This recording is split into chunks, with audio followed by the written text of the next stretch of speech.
बंधुओं, उत्साहित प्रेरित करने में अपरिमित बहुत ज़्यादा शक्ति होती है।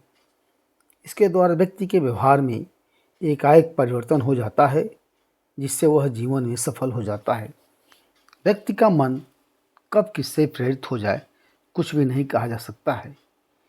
यदि आप स्वतः से प्रेरित होना चाहते हैं तो मन को एकाग्र करके अपने आप को प्रेरित कर सकते हैं। इसके लिए सबसे सहज आसान तरीका यह है कि मन को स्थिर करके अपने इष्ट देव जैसे हनुमान जी, दुर्गा जी, शंकर जी, जिनको आप मानते हो, उनका कम से कम 20 मिनट ध्यान लगाएं। इससे हमारा मन एकाग्र होगा। मन के एकाग्र केंद्रित होने से मनोबल बढ़ता है, जिससे व्यक्ति साहसी बन जाता है और साहसी व्यक्ति के लिए लक्ष्य प्राप्त करना, सफलता प्राप्त करना बड़ा ही आसान होता है। लक्ष्य प्राप्ति में सबसे बड़ा बाधक अवसाद, उदासीनता या लक्ष्यहीन मनोदशा है। इसे दूर किए बिना जीवन में कुछ भी प्राप्त करना संभव नहीं है, जिसे हम धैर्य एवं दृढ़ विश्वास से ही दूर कर सकते हैं। यदि हमें पूरे मन से विश्वास हो जाए कि मैं यह कार्य पूरा कर सकता हूँ, तो व्यक्ति अवश्य में वो पूरा कर लेगा। इस बात को अपने गांव की एक घटना के माध्यम से स्पष्ट करना चाहूँगा। मेरे गांव में एक महात्मा जी रहा करते थे। एक दिन उनके पास एक अधेड़ व्यक्ति, जिसकी उम्र 50-55 वर्ष रही होगी, आया, जो बड़ा ही दुखी, परेशान एवं अशांत था। महात्मा जी ने पूछा, क्या बात है?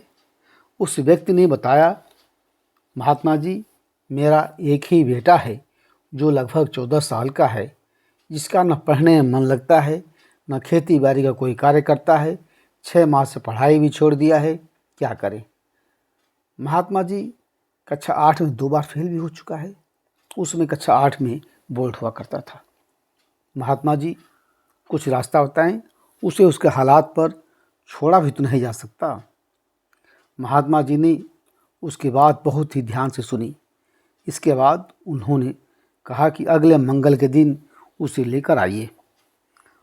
अगले मंगल के दिन प्रातः 8 से 9 बजे के मध्य बेटे को लेकर आया। पहले महात्मा जी के साथ में ही दोनों ने जलपान किया। इसी के दौरान महात्मा जी ने बच्चे का नाम, रुचि, कक्षा, मित्र मंडली इत्यादि की जानकारी ले ली। बंधुओं, व्यक्ति की सफलता में मित्र की भी बहुत महत्वपूर्ण भूमिका होती है। यदि किसी असफल व्यक्ति जो सफल न हुआ हो, यदि उस व्यक्ति से पूछा जाए कि क्यों नहीं सफल हुआ, तो वह भीतरी मन, आंतरिक मन से यही बताएगा कि उसके दोस्त मित्र सहयोगी नहीं थे। इसीलिए तो महात्मा जी ने मित्र मंडली की भी जानकारी ले ली। जलपान के उपरांत महात्मा जी ने 15 मिनट ध्यान लगाए। फिर महात्मा जी ने लड़के की दाईं हथेली एवं ललाट बड़े ही ध्यान से देखा। महात्मा जी ने बड़े ही आत्मविश्वास से कहा कि इसकी हस्तरेखा एवं चमकता हुआ ललाट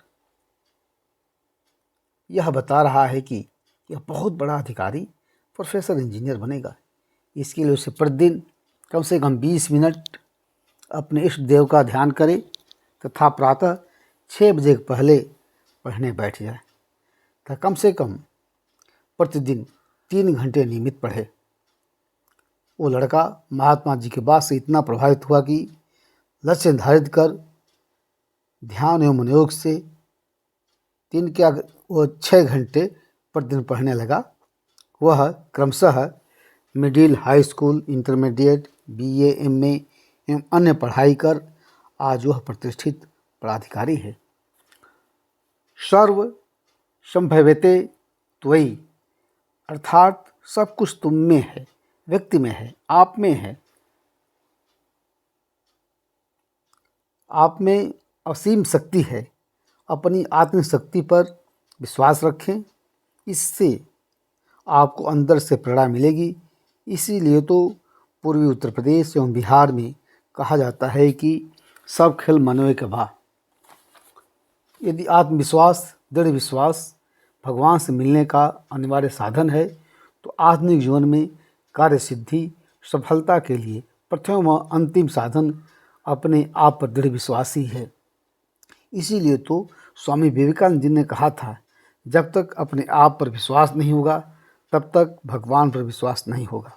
अतः लक्ष्य प्राप्ति के लिए अपने आप की शक्ति और विश्वास करना अति आवश्यक है। अतीत की उलझन में न पड़कर जो हमारे आपके पास है उसी के द्वारा चाहत की प्राप्ति होगी। इसी उत्साह और ऊर्जा से ओतप्रोत रहें। आपका मनोबल, आत्मविश्वास, साहस बढ़ेगा। ऐसा निरंतर प्रयास ही आपकी सफलता की गारंटी देगा। बंधुओं, शेष बातें सफलता के रास्ते भाग दौड़ में। धन्यवाद।